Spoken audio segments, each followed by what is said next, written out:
রংহীন সংবাদ আর অজানা তথ্যের জন্য দেখুন দিগদর্শন, 10-এর পাশে, দেশের সাথে।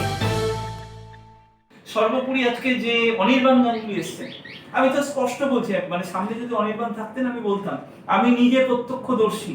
যখন পোস্টপোল ভায়োলেন্সের বোলপুরে উনি দাঁড়িয়েছিলেন, যখন বিজেপি করার অপরাধে তাদের উপর যখন নির্বাচনী পোস্টপোল ভায়োলেন্সের পর যখন তাদের উপর যখন আক্রমণ হচ্ছে, কর্মকর্তারা যখন মার খাচ্ছে, তখন এই লোকটি নিজের আখের গোছানোর জন্য অপেক্ষা পর্যন্ত করেনি, সে পালিয়ে গিয়েছিল।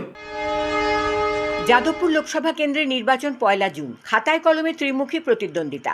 তৃণমূলের সায়নী ঘোষ, বাম কংগ্রেসের প্রার্থী সিপিএমের যুবনেতা সৃজন ভট্টাচার্য, বিজেপির প্রার্থী গেরুয়া শিবিরের অন্যতম বুদ্ধিজীবী ডক্টর অনির্বাণ গাঙ্গুলি। কিন্তু মেঘের আড়ালে এখানে ভোট প্রার্থী হয়েছেন হিন্দু মহাসভার সভাপতি ডক্টর চন্দ্রচূড় গোস্বামী।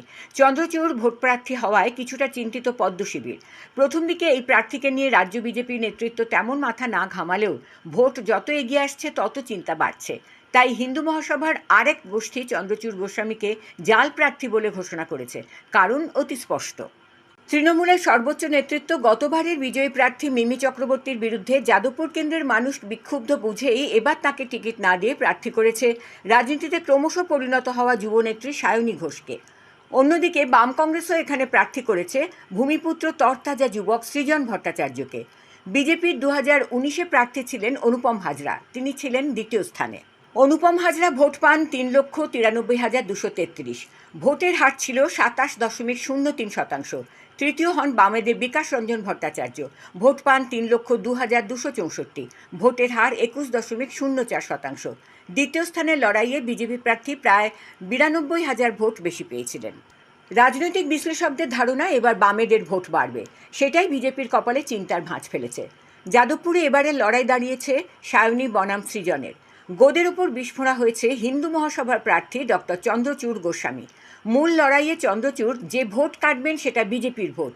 এখন দেখার ঘরশত্রু বিভীষণ চন্দ্রচূড় যাদবপুরের বিজেপি সমর্থিত ভোটারদের কতটা প্রভাবিত করতে পারেন।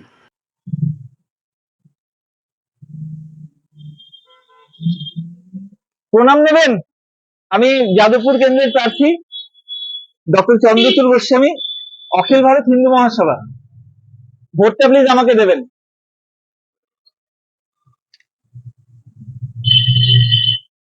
ভোটটা প্লিজ আমাকে দেবেন। আমি যাদবপুর কেন্দ্রের প্রার্থী।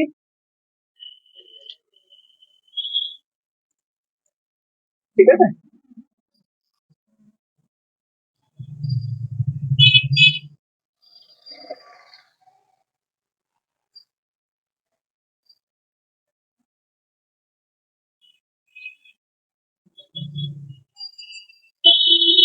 প্রণাম নেবেন। আমি হিন্দু মহাসভার প্রার্থী। ভোটটা প্লিজ আমাকে দেবেন।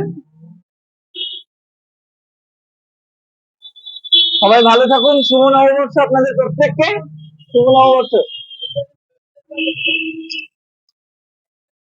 নমস্কার, আমি চন্দ্রচূড় গোস্বামী, অখিল ভারত হিন্দু মহাসভার রাজ্য সভাপতি হিসেবে আমাদের কাছে খুব আনন্দের, আপনারা দেখতেই পাচ্ছেন, প্রায় দীর্ঘ 75 বছর পর অখিল ভারত হিন্দু মহাসভা দলগতভাবে লোকসভা নির্বাচনে অংশগ্রহণ করছে এবং আমি নিজে যাদবপুর লোকসভা কেন্দ্রের প্রার্থী। আজকে সকালে আমরা আমার সহযোদ্ধাদের নিয়ে আমাদের সবার প্রাণের স্থান কালীঘাট, সেখানে আমরা পুজো দিয়ে গেলাম। ভারতবর্ষের 140 কোটি শুভবুদ্ধি সম্পন্ন মানুষ, তাদের প্রত্যেকের মঙ্গল কামনায়, এবং আমরা ভগবানের কাছে প্রার্থনা করছি এই যে লোকসভা নির্বাচন, তাতে আমরা যেন কোনো রক্তপাত না দেখি। যে কোনো রাজনৈতিক দল হোক না কেন, আমরা কিন্তু কোনো প্রাণহানি বা কোনো মৃত্যু বা হিংসা কিন্তু এই নির্বাচনে দেখতে চাই না। সেই সাথে আমি আমাদের বাংলার মাননীয় মুখ্যমন্ত্রী মমতা বন্দ্যোপাধ্যায় এবং ভারতবর্ষের যে প্রধানমন্ত্রী নরেন্দ্র মোদী, আমরা প্রত্যেকের কাছে অখিল ভারত হিন্দু মহাসভার পক্ষ থেকে এবং আরো অন্যান্য সমস্ত রাজনৈতিক দল, প্রত্যেকের নির্বাচনে ভালো ফল আমরা চাই, আমরা কামনা করছি, শুভেচ্ছা জানাচ্ছি, এবং আপনাদের সবার আশীর্বাদে যাদবপুর নির্বাচন কেন্দ্রে, লোকসভা কেন্দ্রে আমি চন্দ্রচূড় গোস্বামী আপনাদের ঘরের সন্তান হিসেবে খুব ভালো ফল যাতে করতে পারি, সেটাই মায়ের কাছে প্রার্থনা করলাম। এবং অবশ্যই ভালো ফল করে আমরা দলগতভাবে আবার মাননীয় মুখ্যমন্ত্রী মমতা বন্দ্যোপাধ্যায়ের কাছে যেমন আমরা দেখা করে যেতে চাই, সেই সাথে আশা করছি প্রধানমন্ত্রী নরেন্দ্র মোদী বা অন্যান্য সমস্ত রাজনৈতিক দল অখিল ভারত হিন্দু মহাসভার যে ফিরে আসা এবং আমাদের যে নির্বাচনে অংশগ্রহণ করা, তাকে নিশ্চয়ই শুভেচ্ছা জানাবেন। আমরাও ওনাদেরকে পাল্টা শুভেচ্ছা জানাচ্ছি। জয় হিন্দ, জয় ভারত। কে এই চন্দ্রচূড়? চন্দ্রচূড় কলকাতা বিশ্ববিদ্যালয়ের কৃতী ছাত্র। ছাত্রাবস্থায় ছিলেন বাম মনোভাবা সম্পন্ন। এরপর দক্ষিণপন্থী রাজনীতিতে উৎসাহ, হিন্দুত্ববাদের প্রচারক। সেদিন পর্যন্ত ছিলেন বিজেপির বেশ কিছু কমিটির কার্যকর্তা, অন্যদিকে হিন্দু মহাসভার সভাপতি। গোষ্ঠী বিবাদী হিন্দু মহাসভা এখন বহুধা ভাগে বিভক্ত। চন্দ্রচূড় পরিবেশ বিজ্ঞানের অধ্যাপনা করেছেন বিভিন্ন বিশ্ববিদ্যালয়ে। সঙ্গীতের গুরু তার অজয় চক্রবর্তী। ব্যাডমিন্টন খেলার রাজ্য সংগঠনের একজন সদস্য। চন্দ্রচূড় প্রথম সংবাদ মাধ্যমে উঠে আসেন 2021-এর ভবানীপুর উপনির্বাচনে। প্রার্থী হন মমতা বন্দ্যোপাধ্যায়ের বিরুদ্ধে। এরপর সংবাদের শিরোনামে আসেন রুবি হাসপাতাল অঞ্চলে হিন্দু মহাসভার দুর্গাপুজোয় অসুরের মুখ গান্ধীজির আদলে করায়। পুলিশ সে যাত্রায় অসুরের মুখে মাথায় দাড়ি চুল গোঁফ লাগিয়ে পরিস্থিতি সামাল দেয়। বিতর্ক আরও বাড়ে চন্দ্রচূড় গোস্বামী নবান্নে মুখ্যমন্ত্রীর কাছাকাছি পৌঁছে যাওয়ায়। বিজেপি ও হিন্দু মহাসভার অপর অংশ মুখ্যমন্ত্রীর পোষ্য হিসেবে ডক্টর চন্দ্রচূড় গোস্বামীকে চিহ্নিত করেছে। এহেন চন্দ্রচূড় গোস্বামী ভোটের প্রার্থী হওয়ার পাশাপাশি এক অভিনব উদ্যোগ নিয়েছেন। কি সেই উদ্যোগ? নমস্কার, আমি ডক্টর চন্দ্রচূড় গোস্বামী। যাদবপুর কেন্দ্রের লোকসভা প্রার্থী হিসেবে, একজন সচেতন নাগরিক হিসেবে আপনারা নিশ্চয়ই খেয়াল করেছেন, আমি যখন আমার নির্বাচনী ইস্তেহার নিয়ে যাচ্ছি ডোর টু ডোর, সেই সাথে আরেকটি লিফলেট আমি নিয়ে যাচ্ছি, সেটা দ্য ব্রিটিশ ইনস্টিটিউটস এর। আজকের শিক্ষা ব্যবস্থায় সমাজকে এগিয়ে নিয়ে যেতে গেলে সফট স্কিল এবং স্পোকেন ইংলিশের যে কি গুরুত্ব, সে ব্যাপারে ম্যাডাম আপনি কিছু বলেন। ব্রিটিশ হিস্ট্রি হয়তো আমাদের মধ্যে আমরা অনেকেই এই ব্র্যান্ডটা সম্পর্কে পরিচিত, বিকজ এটা one of the pioneer institute in vocational courses since 1935। এটা আইএসও সার্টিফাইড অর্গানাইজেশন এবং এখানে সিএফআর বেসড এক্সাম অর্গানাইজ করা হয়। এবার coming back to why British Institute and Barashat. First of all, because of its wonderful faculty members. Secondly, the study materials which we provide here are from Oxford University Press. And third and foremost important point is it's a pocket-friendly course. দেখুন, আরেকটি বিষয় আমরা এখানে উল্লেখ করছি, সেটা হচ্ছে আপনারা সবাই জানেন, গণতন্ত্রের চতুর্থ স্তম্ভ জার্নালিজম, তার ভবিষ্যৎ কিন্তু ওয়েব জার্নালিজম। ভারত সরকার স্বীকৃত one and only the web journalist association of ইন্ডিয়ার রাজ্য সভাপতি হিসেবে জানাচ্ছি, আমরা কিন্তু এই জার্নালিজম কোর্সটি অত্যন্ত দক্ষ ফ্যাকাল্টিদের দ্বারা অফলাইন এবং অনলাইন এই দুই ব্যবস্থাতেই কিন্তু আমরা হাতে কলমে শেখাচ্ছি journalism. I will make you the master of communication skill. I will make you the master in spoken English. Come and join us in our Kudghat at Barasat branch. আপনাদের জন্য একটা মাউথ ওয়াটারিং স্কিম, এটা আপনারা শুনতে প্রলুব্ধ হবেন। কি আমরা আপনাদের জন্য 31st জুন অব্দি দুটো ক্ষেত্রে, একটা হচ্ছে বিআই, একটা হচ্ছে ওয়েব জার্নালিজম, দুটো ক্ষেত্রেই আপনাদের জন্য বোনান্সা রেখেছি। যেটা হচ্ছে কিনা 31st জুন অব্দি আপনাদের এডুকেশন ফিটা 0 হবে। আপনাদের সাথে আমরা আপনাদেরকে শুধু নাম্বার 1 কমিউনিকেশন স্কিলের অঙ্গমান করতে চাইছি না, আমরা চাইছি আপনারা আসুন, এসে আপনাদের জীবনকে পরিবর্তন করুন আমাদের Kudghat আর Barasat ব্রাঞ্চে, because we feel that we are the best in the industry and people like you need us as well. We need you so that you get a biggest communicator skill in this world and also get a very good job in this world.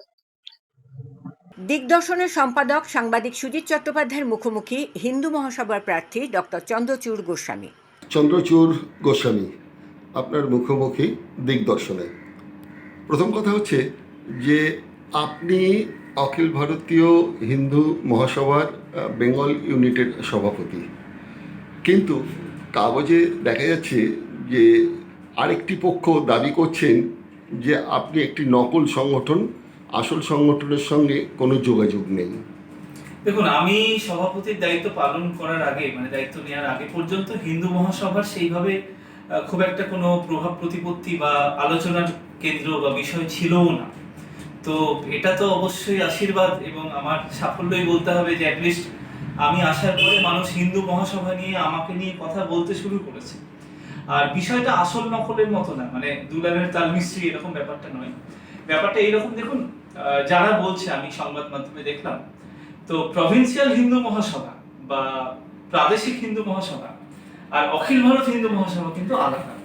প্রাদেশিক হিন্দু মহাসভা তখন যে কটি প্রভিন্সে ছিল, একাধিক প্রভিন্সে, তাদেরকেই একটা জায়গায় এনে অখিল ভারত এই কনসেপ্টটা তৈরি করার চেষ্টা করা হয়েছিল। আমরা প্রাদেশিকতায় বিশ্বাস করি না, কিন্তু যাই হোক, বিষয়টা সেটা না।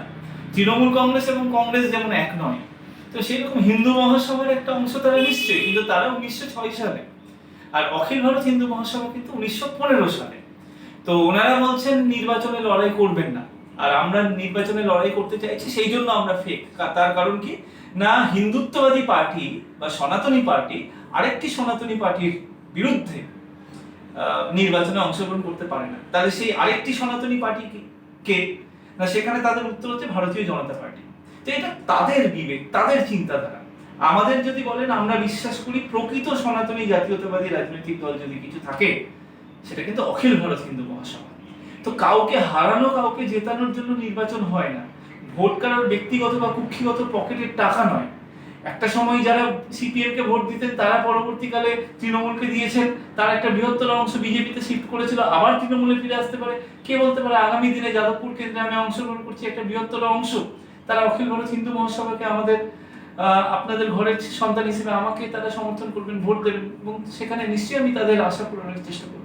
আমি অখিল ভারতীয় হিন্দু মহাসভার ব্যাপারে পরে আসছি। তার আগে বলিনি, এই মুহূর্তে আপনি যাদবপুর কেন্দ্রে প্রার্থী হয়েছেন। এখানেতে সায়নী ঘোষ আপনার প্রতিদ্বন্দ্বিতা করছে বিপরীতে, ওদিকে সিপিএমের সৃজন রয়েছে, ওদিকে বিজেপিও এখানে প্রার্থী দিয়েছে।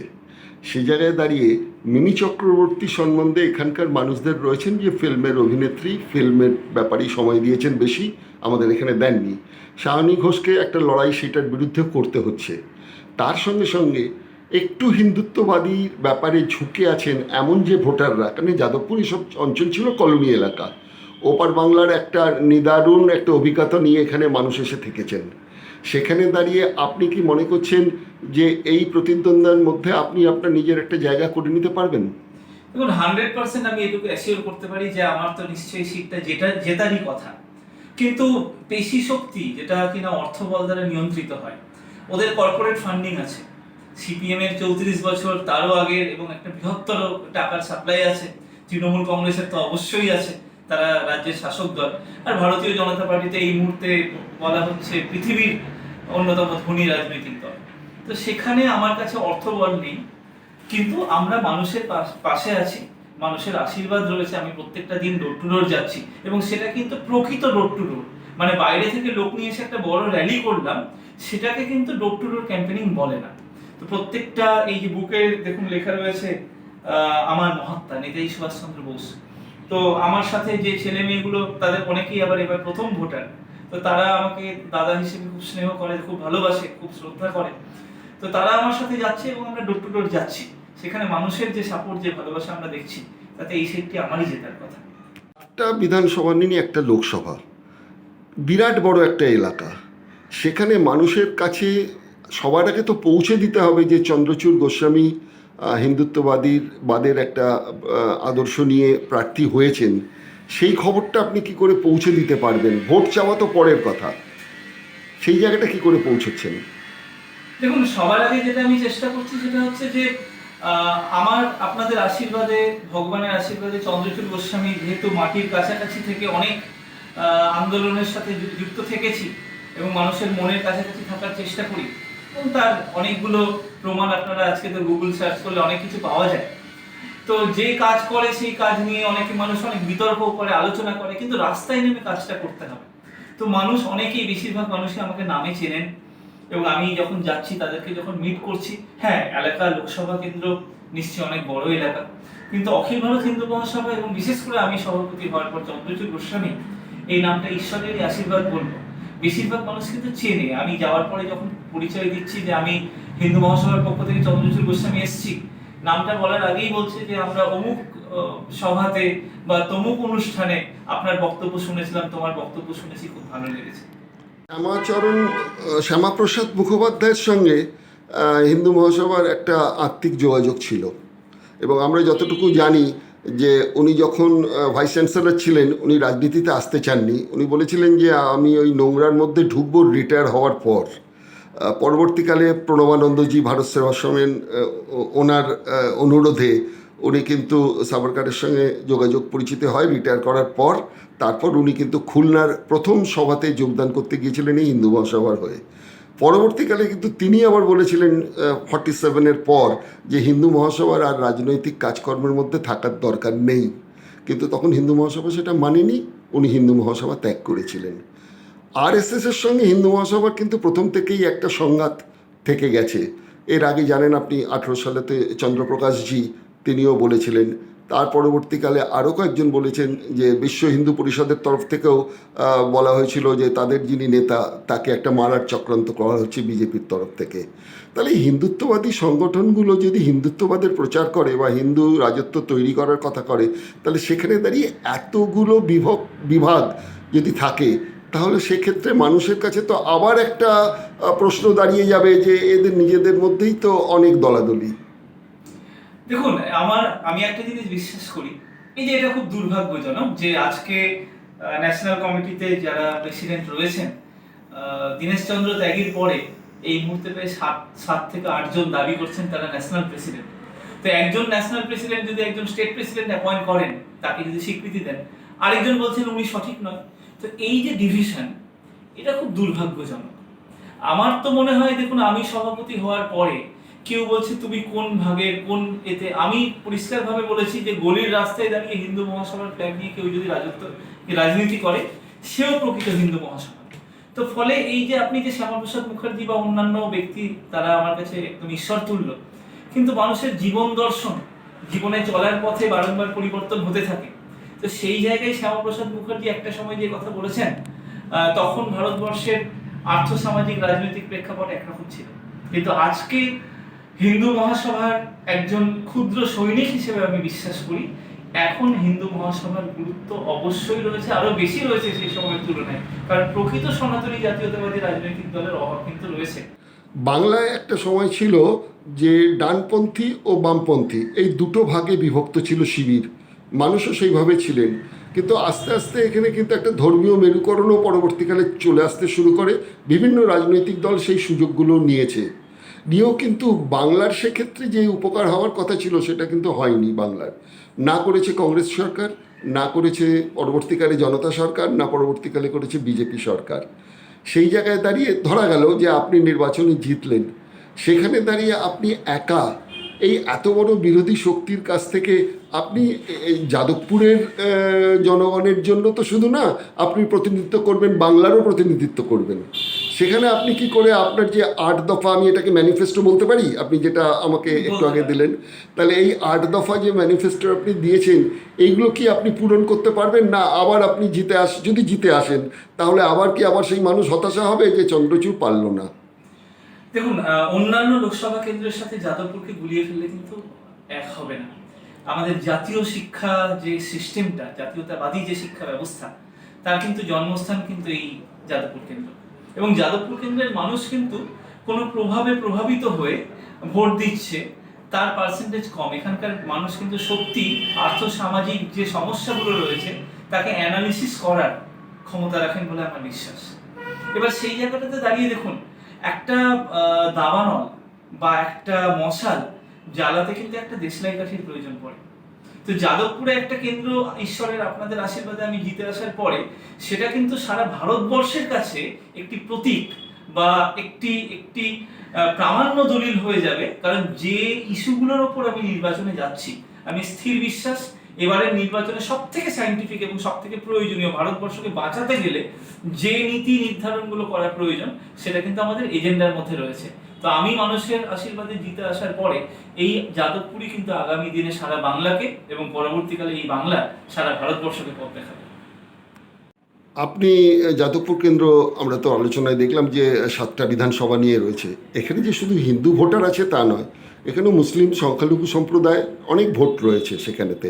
কিন্তু আপনি যখনই আপনার হিন্দু মহাসভা এই নামটা শুনবে, তখন কি আপনি মনে করছেন যে সংখ্যালঘু ভোটও একজন যুবক, নতুন মুখ, ঝরঝরে একজন তরুণকে এগিয়ে এসে দেবে, কিন্তু এই হিন্দু নামের আতঙ্কে তারা ভুগবে না? দেখুন, হিন্দু বা হিন্দুত্বের যদি কথা বলেন, প্রকৃত সনাতনের কথা যদি বলেন, তাহলে আমরাই প্রথম পৃথিবীকে, যখন অন্যান্য মজ্জাব বা কনসেপ্ট তৈরি হয়নি, আমরাই কিন্তু বলেছি বসুধৈব কুটুম্বকম, অর্থাৎ the entire world is a family. তো হিন্দু শব্দ কিন্তু কোনো সাম্প্রদায়িক শব্দ নয়। আমি আপনাকে একটা এক্সাম্পল দিচ্ছি, যখন Ahmad Shah Abdali third battle of Panipat যখন ভারতবর্ষকে আক্রমণ করছে, তারা বিদেশি শক্তি, তাকে মারাঠারা যখন প্রতিরোধ করছে তৃতীয় পানিপথের যুদ্ধে, তখন মারাঠা পক্ষের যে কামান বিভাগ, হ্যাঁ, সব থেকে শক্তিশালী বিভাগ, তাকে নেতৃত্ব দিচ্ছেন যে সেও কিন্তু একজন মুসলমান, তার নাম ইব্রাহিম খাঁ গার্দি। আবার আকবরের সময়ও কিন্তু আমরা মানসিংহের এক্সাম্পল জানি, রাণা প্রতাপ সিংহের সম্পর্কে। তো ফলে কোন একটি রাজনৈতিক দলকে তাকে কিন্তু শুধুমাত্র একটি নির্দিষ্ট ধর্মীয় মেরুকরণে বেঁধে দিলে কিন্তু ভুল হবে। যেমন এটা তো আমাদের সবার কাছেই খুব আনন্দের যে এত বছর পর আই লিগ চ্যাম্পিয়ন হয়ে সম্ভবত মোহামেডান স্পোর্টিং, আমরা তো একবারও তো আমরা ভাবছি না যে মোহামেডান স্পোর্টিং মানে মুসলমানদের দল, তা তো না। অনেক হিন্দু, অনেক ফরেনার, তারা তো মুসলিম মোহামেডান স্পোর্টিং এর হয়ে খেলেছেন। তো আমার তো বাংলার একটি দল এখানে বাড়লো, আমাদের অনেকগুলো বড় ম্যাচ আমরা দেখতে পাবো, ফুটবলের ভালো হবে। সেই রকমই আজকে আকবর বলুন বা আপনি অনেক এরকম ফুটবলার রয়েছেন, আমি আকবরের নাম এই জন্য মাথায় এলো তার কারণ সব থেকে কম সময়ের গোল যেটা আপনার ইডেন গার্ডেনে খেলাটা দুর্ভাগ্যজনক, পূর্ববঙ্গীয় পশ্চিমবঙ্গীয়, আমাদের প্রত্যেকের রক্তের রং এক। আজকে কেন আমাদের মধ্যে এই সমস্ত মোহনবাগান ইস্টবেঙ্গল, এই যে, তো আকবর তো মুসলমান ছিলেন, তিনি তো মোহনবাগানের হয়ে জয়সূচক গোলটা করেছিলেন। তো এইভাবে ধর্মীয় মেরুকরণের রাজনীতিকে না জুড়ে দেওয়াই হয়। না, রাজনৈতিক ক্ষেত্রে একটা কথা কিন্তু সবাই বলছেন, সেটা হচ্ছে হিন্দু সনাতনী। কিন্তু যদি বাংলার ইতিহাস দেখি, আমি ভারতবর্ষের কথা বাদ দিচ্ছি, আমি যদি বাংলার ধর্মীয় জায়গাটা দেখি তাহলে দেখব কিন্তু সনাতনীর সঙ্গে হিন্দুত্বের কোনো তো সম্পর্ক ছিল না। সনাতন বলতে বাংলার আদিবাসী ভূমিপুত্ররা ছিলেন না ধর্ম, তারা ধর্ম পুজো করতেন, একটা ঢিপির পুজো করতেন, পরবর্তীকালে তারা বৌদ্ধ ধর্মে কনভার্ট হয়েছিলেন। হিন্দুত্ব বলতে যেটা বোঝায় মূর্তি পুজো, বেদকেও আপনি হিন্দু বলতে পারবেন না। পরবর্তীকালে হিন্দু কিন্তু বাংলায় ঢুকেছে অনেক অনেক পরে ঢুকেছে, এখানেতে বৈষ্ণববাদ এবং শঙ্করাচার্যের হাত ধরে ঢুকেছে। সেখানে আপনারা এই সনাতনী ধর্মের সঙ্গে হিন্দুত্ব ধর্মটাকে এক করে দিয়ে মানুষকে যে বোঝাচ্ছেন যে এটা সবচেয়ে প্রাচীন, এটা সবচেয়ে সুন্দর একটা ধর্ম, এইটা কিভাবে হচ্ছে বাংলার ক্ষেত্রে যদি বাংলার ইতিহাস দেখেন? দেখুন, সত্যি বলতে এই যে হিন্দু বলুন বা সনাতন বলুন, মানুষের কনসেপ্ট, দেখুন একটা ইট কাঠ পাথর বালি মাটি, সেটা মানে কিন্তু দেশ নয়। দেশ মানে কিন্তু একটা জনগোষ্ঠী, একটি সংস্কৃতি। 10 থাকলে তবে দেশ, 10 থাকলে তবে দেশ। সেই জায়গাতে দাঁড়িয়ে ইতিহাসের কনসেপ্ট কি বলছে, বাইরের মানুষ বিদেশিরা আমাদের সম্পর্কে কি বলছে, তার একটি প্রেক্ষিত থাকতে পারে, কিন্তু আসলে আমি আমার মাটিতে দাঁড়িয়ে আমার মাটি, আমার মাকে চিনে কি বলছি, কি বার্তা দিতে চাইছি চিনে নিয়ে, সেটা সবার আগে গুরুত্বপূর্ণ। দেখুন, সনাতনের কথা বা হিন্দুত্বের কথা আপনি যখন বলছেন, হিন্দুত্বের কথা যদি আপনি বলেন, এই শব্দটাও কিন্তু তার উৎপত্তি নিয়ে অনেক আলোচনা হতে পারে, কিন্তু যখন এই শব্দ চয়ন হচ্ছে তখনও কিন্তু তার অনেক পরে কিন্তু মুসলমান, খ্রিস্টান বা অন্যান্য কনসেপ্টগুলো এসছে, কিন্তু তার থেকেও আরো প্রাচীন সনাতনী, যার কথা আপনি উল্লেখ করলেন। তো যেটা এত প্রাচীন, সমুদ্রের মতো গভীর, তার সম্পর্কে আগে জেনে তারপরে আমাদের কথা বলা উচিত। আমরা কি হচ্ছে আজকে বিপণনের জগতে হিন্দুত্ব, সনাতনী, জাতীয়তাবাদী, এই শব্দগুলোকে আমরা ভীষণ খুব খেলো করে দিয়েছি। আমরা বাণিজ্যিক কারণে, রাজনৈতিক কারণে ব্যবহার করছি। আপনাকে যদি প্রশ্ন করা হয় যে মুসলমান ধর্মের ভূমিকায় ছিলেন, আমরা হযরত মুহাম্মদের নাম পাবো, খ্রিস্টান ধর্মে জিসাস খ্রিস্টের নাম পাবো। কিন্তু আজকে হিন্দু বা সনাতন নিয়ে যদি কথা হয়, রামচন্দ্র বা ভগবান কৃষ্ণ বা ইত্যাদিদের কথাও যদি আসে, তারও আগে কি ছিল না? তারা আসার পরে নয়, তারও আগে। তাহলে প্রতিষ্ঠাতা কি? অর্থাৎ সনাতন এই কনসেপ্টটা, আপনি একদম আপনার সাথে একমত, এটা এতটাই প্রাচীন না, সেখানে এই যে জাতি, ধর্ম, বর্ণ, এই ডিভিশনটাই তৈরি হয়নি। আজকে বেদের কথা আপনি তো ঠিকই বলেছেন, এবং এই যে ব্রাহ্মণ, ক্ষত্রিয়, বৈশ্য, শূদ্র, আজকে পরবর্তীকালে দুর্ভাগ্যজনক যে সেটা আজকে আমাদের বংশ পরম্পরা এসেছে, কিন্তু তার আগে সেটা কিন্তু কর্মের ভিত্তিতে ছিল। তো এই জন্য মানুষকে মানুষ থেকে আলাদা করতে চাইবে ওরা, যারা প্রকৃত সনাতনী জাতীয়তাবাদী নয়, যারা এটাকে বিপণন করে। আমরা তো আদিতেই রয়েছি। তাহলে আপনি তো প্রথম অবস্থায় যখন ক্যালকাটা ইউনিভার্সিটিতে পড়াশোনা করেছেন, তখন আপনার একটু বামপন্থী ঝোঁক ছিল। তার পরবর্তীকালেতে আপনি বিজেপির সঙ্গে আপনার যোগাযোগটা হয়, তাহলে আপনি কি জয় শ্রীরাম বলছেন এখন ভোটের মিছিলে গিয়ে? দেখুন, প্রথম কথা হচ্ছে যে আমি ছাত্র রাজনীতি যেখানেই করি, কিন্তু এটা অস্বীকারের জায়গা নেই যে দরিদ্র মানুষের কথা বললে, সেটা যদি বামপন্থীদের কথা বলা হয়, নিপীড়িত নির্যাতিত অসহায় মানুষের কথা বললে যদি সেটা বামপন্থীদের বা বিজেপির কথা বা তৃণমূলের কথা বলা হয়, তো তাহলে ভালো, তারা আমার মতকে সমর্থন করছেন। কিন্তু হ্যাঁ, ভারতীয় জনতা পার্টিতে আমি একটা সময় নিশ্চয়ই ছিলাম। আমি ইন্টেলেকচুয়াল সেলের স্টেট কমিটির কো কনভেনার ছিলাম। লক্ষ্য সোনার বাংলার এলিট প্যানেলে 10 জন বক্তা ছিলেন, আমি তার অংশ ছিলাম। কিন্তু পোস্ট পোল ভায়োলেন্সে আমি যখন ফিল করলাম যে ভারতীয় জনতা পার্টি, এবং সেটা শুধু বিজেপি বললে ভুল হবে, অন্যান্য রাজনৈতিক দলেও আমি কিন্তু পরে খেয়াল করেছি, যারা মানুষের মধ্যে বিভেদ তৈরি করে, এই যে মানুষ, আপনি বলুন বিজেপি তৃণমূলকে মারছে বা তৃণমূল বিজেপিকে, কিন্তু মানুষ মানুষকে মারবে কেন বলতে পারেন? এন্ড অফ দ্য ডে জনাদেশ যেটা দেবে আমি মাথা পেতে নেবো, আমি মানুষের কাছে প্রচার করব, মানুষ আমার কথা শুনলে আমি তাদের আগামী দিনে তাদের প্রতিনিধি হিসেবে দেশ সেবা করবো, এখানেই শেষ হওয়া উচিত। বাইরে থেকে কিছু স্বার্থপর লোলুপ মানুষকে এনে তাদেরকে বঞ্চিত করা হলো।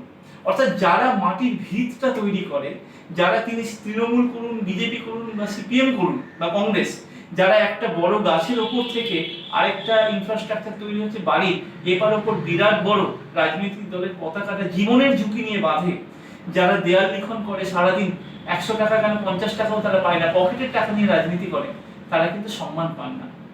সেই মানুষগুলোর হয়ে কথা বলার জন্য কাউকে না কাউকে চন্দ্রচূড় গোস্বামী হতে হয়।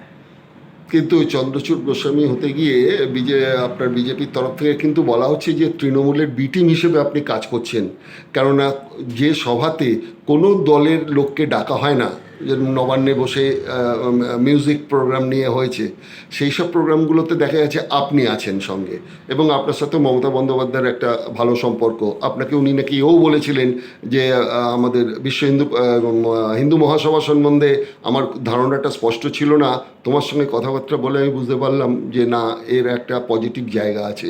এইগুলো ব্যাপারগুলো কি? দেখুন, মমতা দেবী একজন অত্যন্ত প্রাজ্ঞ এবং এই একদম মাটি থেকে লড়াই করে উঠে আসা একজন জননেত্রী, এটা অস্বীকারের কিন্তু কোনো জায়গা নেই।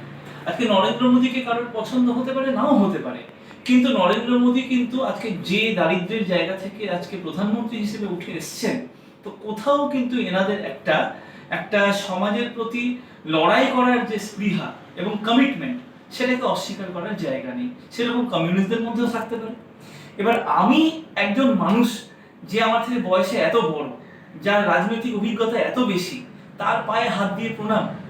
আজকে আমার তো মনে হয় আমার ওই বক্তব্য শুনে মমতা দেবী, যেমন আমি শুনলাম কোথাও উনি বলেছেন সন্তান সম, আমি তো ওনাকে মাতৃসম বলেছিলাম বেশ কয়েকবার, তো আজকে নরেন্দ্র মোদী সেখানে থাকলে তারও অ্যাপ্রিসিয়েট করা উচিত। কিন্তু সেইটাকে কেন্দ্র করে যেভাবে কদর্যভাবে আমাকে আক্রমণ করা হলো, যে মমতা বন্দ্যোপাধ্যায়ের বায়োলজিক্যালি কিরকম ছেলে, এগুলো তো রুচির কথা নয়, রুচিশীল কথা নয়।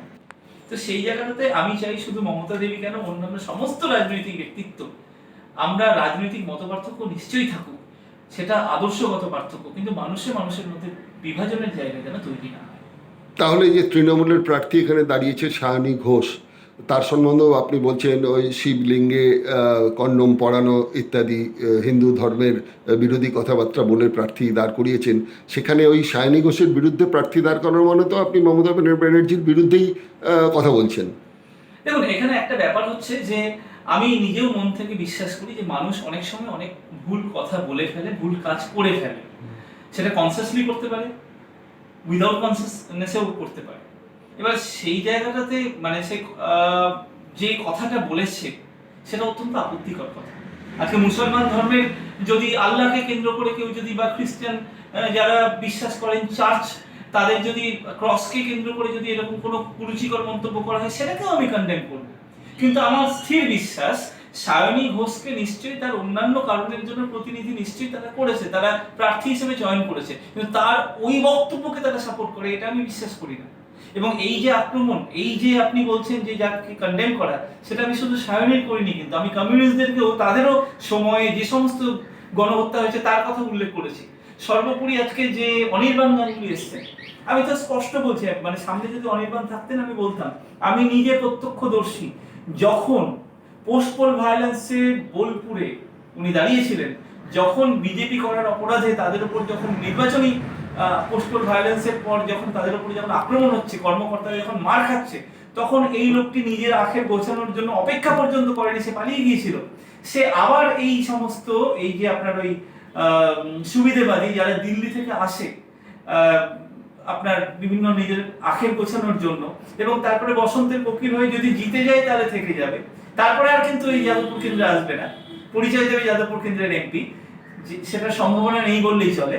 কিন্তু যখন হেরে যাবে, আমি আপনাকে just give me a pen and paper, আমি লিখে দিচ্ছি এই লোকটি যাদবপুরে থেকে লড়াই করবে না।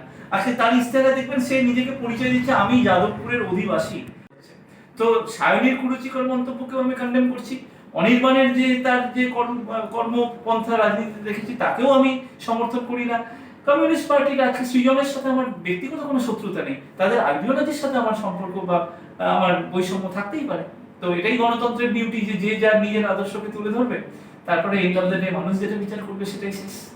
সবশেষে তো একটা কথায় দাঁড়ায়, সেটা হচ্ছে সংসদীয় গণতন্ত্রে এই নির্বাচন প্রতিদ্বন্দ্বিতা শব্দটা আজকাল আর ব্যবহার হয় না, আজকাল হয় লড়াই। তো এই লড়াই শব্দটার যখন ব্যবহার হচ্ছে, লড়াই করতে গেলে যেটা অর্থবল, বাহুবল এগুলো দরকার হয়, সে অর্থবল বাহুবল এদের সঙ্গে লড়াই করে আপনি বা আপনার সংগঠন পেরে উঠবেন? দেখুন, অর্থ বলে নিশ্চয়ই আমি পিছিয়ে আছি, তার কারণ তাদের সব কর্পোরেট টাকা ফান্ডিং আসে, আর আমাদের রাজনৈতিক দলটা চলে আমি এবং আমার মতো কিছু মানুষ যারা একটা রঙিন ভারতবর্ষে একটা রঙিন ভবিষ্যতের স্বপ্ন দেখি। তো আমাদের পকেটের টাকা দিয়ে আমাদের রাজনৈতিক দলটা চলে, ওদের কর্পোরেট ফান্ডিং রয়েছে, আমাদের সেরকম কিছু নেই। কিন্তু হ্যাঁ, লোকবল যদি বলেন, অনেক মানুষ আমাদেরকে সমর্থন করেন। আমি আমার সাথে যে ছেলে মেয়েরা প্রত্যেকদিন সকালবেলায় আমরা ক্যাম্পেনিং এ যাই, আমাদের বুকে লেখা থাকে আমার মহাত্মা নেতাজি, তো এরকম টি শার্ট নিয়ে আমরা বেরোই।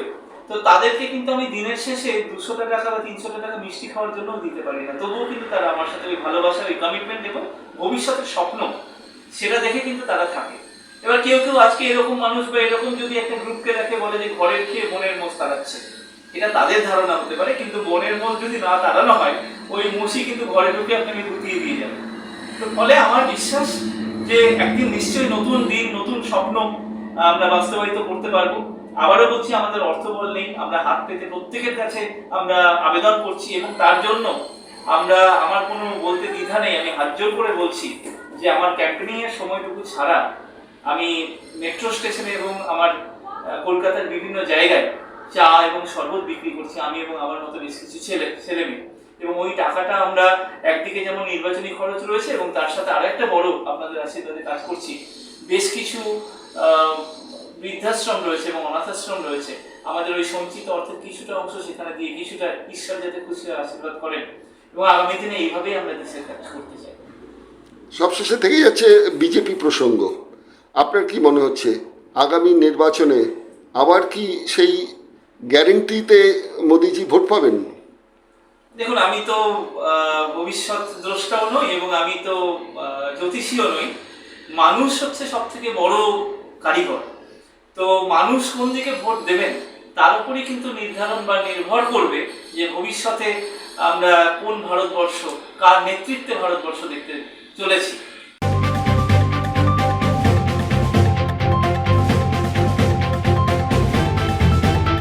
রংহীন সংবাদ আর অজানা তথ্যের জন্য দেখুন দিগদর্শন, 10-এর পাশে, দেশের সাথে।